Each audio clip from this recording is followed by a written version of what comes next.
So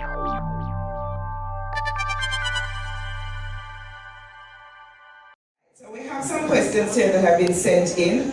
I am running interference by mediating the questions. So the first question, Marlon, what, if any, is the connection between the Book of Night Women and A Brief History of Seven Kings? I think the only connection really is I realize that each novel sort of gives me clues on how to write the next one. So what I realized writing Book of Night Women, two things. One, that I could tell a novel in patois and still get away with it. But also that I can have a novel that's driven totally by voice. So the only person who does not appear in Brief History is me. And I wasn't interested in my voice. And I wasn't interested in having a voice in that novel. But also realizing, if you know, St. Elizabeth patois don't sound like St. Thomas patois. Which don't sound not like Kingston patois. And they may have that thing uptown people talk.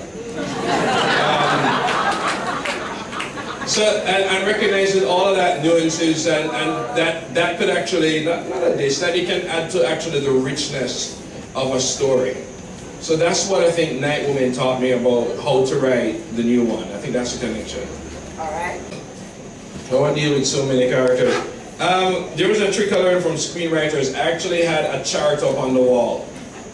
So I had rows and columns, each character going across in a row, each time of day in columns. That's how bad it got.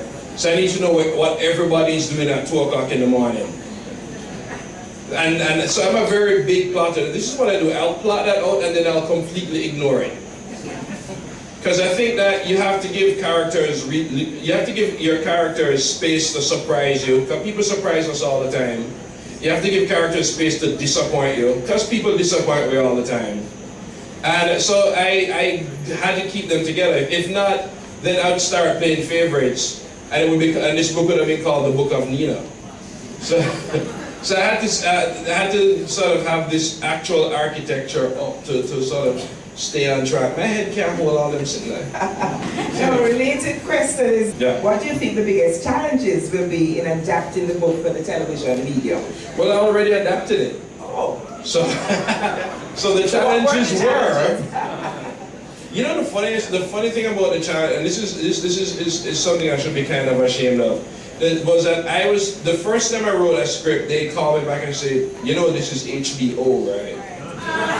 Because it sounded like I was writing for The Good Wife. And so the second thing is, every time I'll write something and it's not adding together, they'll be the ones to say, you know, it's in the book. Because I thought that they wanted to write this novel of Americans lost in Jamaica, this TV show. I said, I'm not doing that.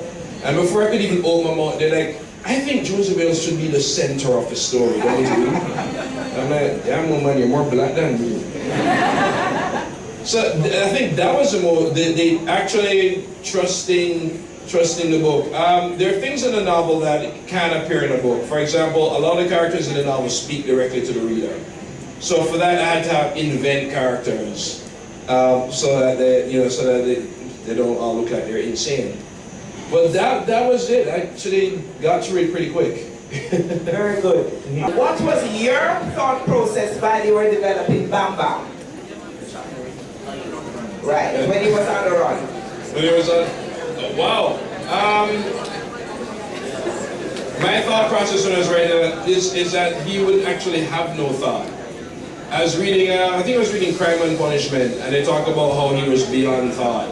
So that section, that and a lot of the sections in the novel are written in stream of consciousness. So that I wanted, because in stream of consciousness you don't reflect on anything, you just present. So it's just one thing after one thing after one thing after one thing. And that's kind of what I wanted to capture. So a lot of it, I think at some point I was just dictating it instead of writing it. Because I wanted to get that speed. I think one of the things that happen when people are writing is that the scenes have pace.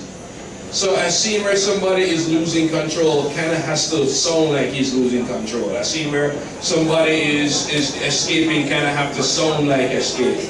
So a lot of it was just getting into the head of the character and just sort of moving with it. Right, speaking in relation to another character, Demas, Yeah. and specifically his demise. I've read your comments about violence in your work and in literature on a couple of sites, and I was wondering if writing that particular passage, which I really have to commend on, does writing it in first person actually take you closer to that whole matter of violence and of excessive force and the whole way in which he was kind of killed off? Yeah, but I mean, I don't necessarily think first person is the only way to get immediacy in a character. But also know I was writing, you know, I wasn't trying to make it easy for myself, and I certainly wasn't trying to make it easy for the reader. I do think, I've said this before, that violence should be violent. And one of the criticisms, you know, I've gotten is, you know, the book is so violent, and I'm like, you know, but it's probably not as bad as a person, you're probably not as bad as the person feeling it. And it's like when people say, that slavery novel is so harsh. I'm like, it's probably not as harsh as being a slave. So, you know, grow up a little bit, that's what I usually tell people. But yeah, I wanted that immediacy, and I wanted it to be, I think that the trick with writing stuff like violence is also the same trick with writing sex, or anything intense, that you don't want to slide into a kind of pornography of violence, because the only thing that happens is that people just get numb. And I didn't want that. I don't want it, even no matter how it got, that people are still shocked when something happened and they still mourn when the people left. One of the things that some people really hate me for is that the most despicable character in the book, when he goes, people miss him. It's like, I'm not supposed to miss that guy. It's like, yeah, well, it's complicated. Yeah. Thanks again, and congrats.